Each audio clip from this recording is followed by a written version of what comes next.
Good morning प्यारे बच्चों आज हम चैप्टर सूरदास के जो कुछ क्वेश्चंस बचे हुए हैं उनको करते हैं। तो इसमें देखिए नेक्स्ट क्वेश्चन, गोपियों ने अपने वाक चातुर्य के आधार पर ज्ञानी उद्धव को परास्त कर दिया। उनके वाक चातुर्य की विशेषताएं लिखिए। वाक चातुर्य यानी बातों की जो उनकी विशेषताएं थी, जो बातों में चतुराई होती है, उससे उन्होंने किस तरह से जो ज्ञानी जो उद्धव था, जो ज्ञान बांटने आया था, उसको किस तरह से हरा दिया या परास्त कर दिया। तो इसमें गोपियों की वाक चातुर्य यानी कि जो बोलने की जो चतुराई है उसका वर्णन किया गया है। तो इसका आंसर देखिए, साहसी गोपियाँ पूरी तरह से निष्ठुर हैं, नहीं निडर हैं, जो डरती नहीं हैं। वह उद्धव को कोसने से परहेज नहीं करती। वह उनके योग साधना के संदेश को कड़वी ककड़ी और बीमारी बताती हैं। दूसरी देखिए इसकी व्यंग्यात्मकता। गोपियों ने बड़े ही प्रभावशाली ढंग से व्यंग करती हैं। वे उद्धव को बड़भागी कहती हैं, चूँकि वह श्री कृष्ण के पास रहकर भी प्रेम से अछूते हैं। यह कहकर वह उद्धव का उपहास करती हैं। उपहास यानी मजाक उड़ाती हैं कि किस तरह से तुम कृष्ण के पास रहे थे लेकिन उनका जो प्रेम था उससे अछूते रहे। तो इस तरह से वो उद्धव का मजाक उड़ाती हैं और वो कहती हैं कि जो श्री कृष्ण का रस था, जो प्रेम का रस था, उसको तुमने बिना चखे ही इस तरह से अपने आप को उससे दूर रखा। तो ये वो अच्छा नहीं बता के वो बड़भागी यानी कि वो व्यंग करती हुई कहती है कि तुम तो बहुत ही भाग्यशाली हो, लेकिन भाग्यशाली ना कहकर वो भाग्यहीन कहना चाहती है। तो व्यंग के माध्यम से उन्होंने भाग्यशाली कहा है। नेक्स्ट देखिए, स्पष्टता।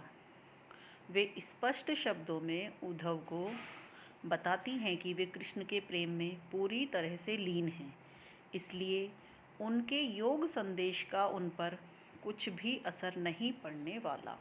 तो कृष्ण से वो उद्धव से क्या कहती हैं कि हम स्पष्ट शब्दों में कहना चाहते हैं कि जो कृष्ण का प्रेम है वो हमारे ऊपर पूरी तरह से समाहित है। हमारे ऊपर योग संदेश का कोई असर नहीं होने वाला। तुम्हारा जो ये योग संदेश है हमारे लिए ये व्यर्थ की बातें हैं। नेक्स्ट क्वेश्चन देखिए, संकलित पदों को ध्यान में रखते हुए सूर के भ्रमर गीत की मुख्य विशेषताएं बताइए। जैसा कि आपको बताया था, सूर सागर से ली गई है ये भ्रमर गीत के माध्यम से। तो इसकी विशेषताएं देखिए क्या हैं इसकी। निर्गुण और निराकार भक्ति से ज़्यादा सगुण और साकार भक्ति को ज़्यादा महत्व दिया गया है।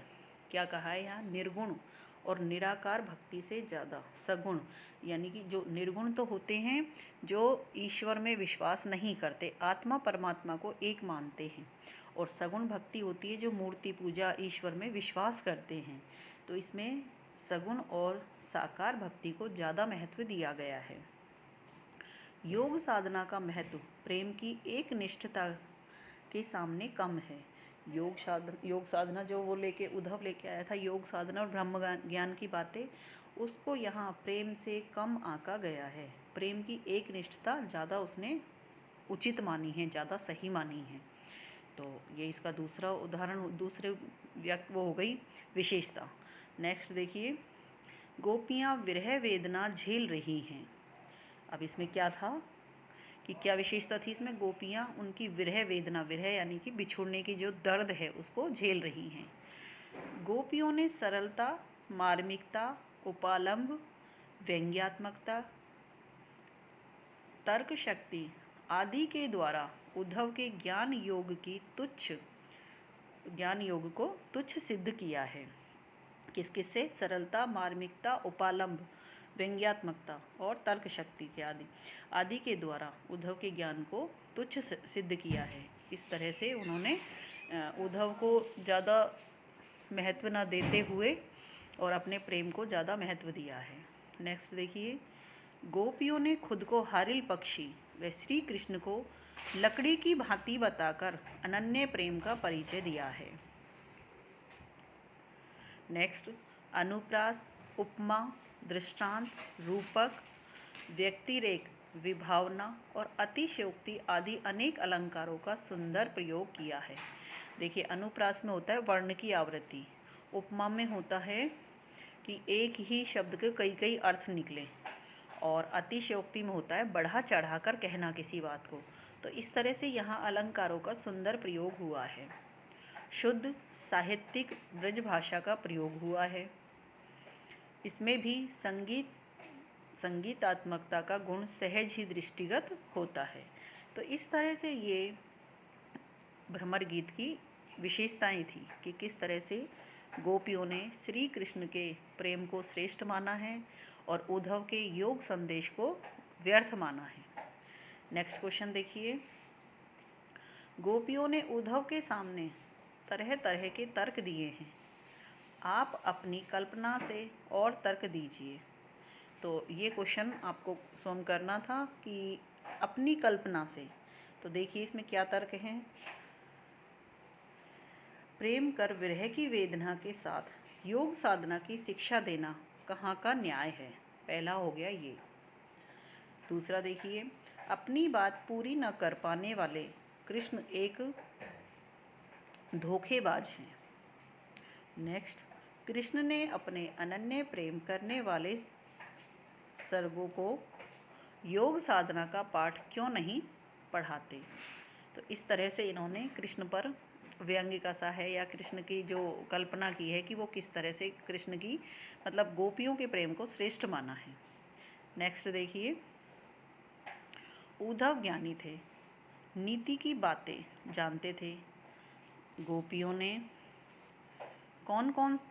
में ऐसी कौन कौन सी शक्ति थी जो उनके वाक चातुर्य में मुखरित हो उठी। तो देखिए गोपियों में कौन कौन सी ऐसी शक्ति थी। गोपियों के पास उनके मन की श्री कृष्ण के लिए प्रेम तथा भक्ति की अद्भुत शक्ति थी, जिस कारण उद्धव जैसे ज्ञानी को भी उन्होंने अपने तर्कों से हरा दिया। तो यहाँ क्या कहा है कि गोपियों के पास उनके मन में श्री कृष्ण के प्रति जो प्रेम था, जो भक्ति थी, उसकी अद्भुत शक्ति थी, और उस शक्ति से उन्होंने उद्धव के जो भी वो जितना भी ज्ञानी था, उसने योग संदेश दिया था या फिर ब्रह्म ज्ञान दिया था, तो उसको उन्होंने तुच्छ समझा है और अपने तर्कों से उद्धव को हरा दिया है। नेक्स्ट और लास्ट क्वेश्चन देखिए। गोपियों ने यह क्यों कहा कि हरि अब राजनीति पढ़ आए। क्या आपको गोपियों के इस कथन का विस्तार समकालीन राजनीति में नज़र आता है, स्पष्ट कीजिए। तो राजनीति का मतलब यहाँ क्या बताया था कि जिसके सामने जैसी बातें कृष्ण क्या करते थे, जैसा गोपियों को लगता है कि गोपियों के सामने वो प्रेम की बातें करते हैं और उद्धव के सामने योग संदेश की बातें करते हैं। तो इसलिए जब गोपियों ने अपने प्रेम को श्रेष्ठ माना था और उद्धव के योग संदेश को व्यर्थ माना था, लेकिन उन्होंने ये कहा था कि कृष्ण वहाँ जाकर और भी ज़्यादा चतुर हो गए हैं। वो पहले से ही इतने चतुर थे, इतने चालाक थे, लेकिन वहाँ जाकर और भी उन्होंने ज्ञान प्राप्त कर लिया है और भी बड़े बड़े जो योगी होते हैं उनसे शिक्षा ली है। तो इस तरह से वो कहती हैं कि कृष्ण वहाँ जाकर राजनीति सीख गए हैं, राजनीति की बातें करते हैं कि जिसके सामने जैसी बातें। तो अब देखिए गोपियाँ यहाँ क्या कहती हैं। गोपियों ने ऐसा इसलिए कहा है क्योंकि श्री कृष्ण ने सीधी उनसे प्रेम को भुलाने की बात ना करके उन्हें उद्धव द्वारा योग संदेश का माध्यम अपनाने को कह रहे हैं।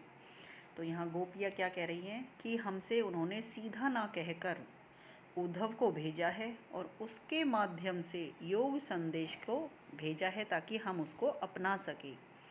गोपियों का कथन कि हरि अब राजनीति पढ़ आए, इसलिए गोपियों ने कृष्ण को यहाँ बहुत बड़ा राजनीतिज्ञ माना है। क्यों? क्योंकि वो हमसे प्रेम की बातें करते थे और वहाँ जाकर मथुरा जाकर वो योग की बातें करने लगे हैं। तो वो कह रहे हैं कि जिसके सामने जैसी बातें, तो गोपियाँ कह रही हैं कि वो तो बहुत बड़े राजनीतिज्ञ हो गए हैं, जिसको देखो उसी के सामने उसकी सी बातें करते हैं। आज की राजनीति में नज़र आ रहा है कि आज के राजनीति में जो नेता हैं उनके मुद्दों के बारे में साफ साफ नहीं कहते और मुद्दों को घुमा फिरा कर पेश करते हैं। तो वो क्या कह रही हैं आज के राजनीतिज्ञ के बारे में और उस समय की, कि जैसे हम अपनी कल्पना के आधार पर बता रहे हैं कि उस समय जो राजनीति वो तो क्या थी, प्रेम की और योग की।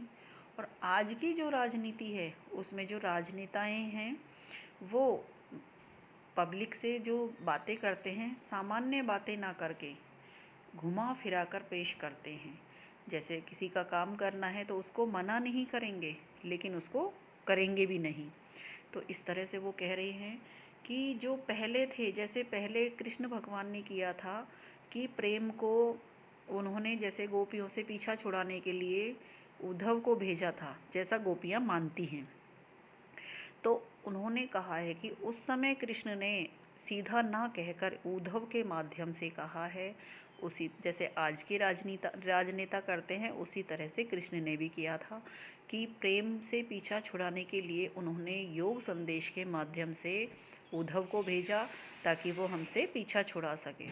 और आज के राजनेता क्या करते हैं कि जो कार्य पब्लिक को करवाना होता है उसको सीधे ना करके घुमा फिरा कर पेश करते हैं और उस कार्य को पूरा भी नहीं करते, किसी और के माध्यम से उसको मना करवाते हैं। तो इस तरह से बच्चों आपको ये चैप्टर समझ में आया होगा। इसके क्वेश्चन आंसर्स कंप्लीट हो गए हैं। अब हम नेक्स्ट चैप्टर करेंगे। तो इसका जो लेखक परिचय, सूरदास का लेखक परिचय, वो आपने अपनी नोटबुक में कर लिया होगा। नहीं किया हो तो अब कर लें, सारे क्वेश्चन आंसर्स कर लें और व्याख्या भी, क्योंकि जब स्कूल खुलेंगे तो हम इसका आपको दोबारा से रिवाइज़ करवा देंगे, टेस्ट लेंगे। ठीक है, धन्यवाद।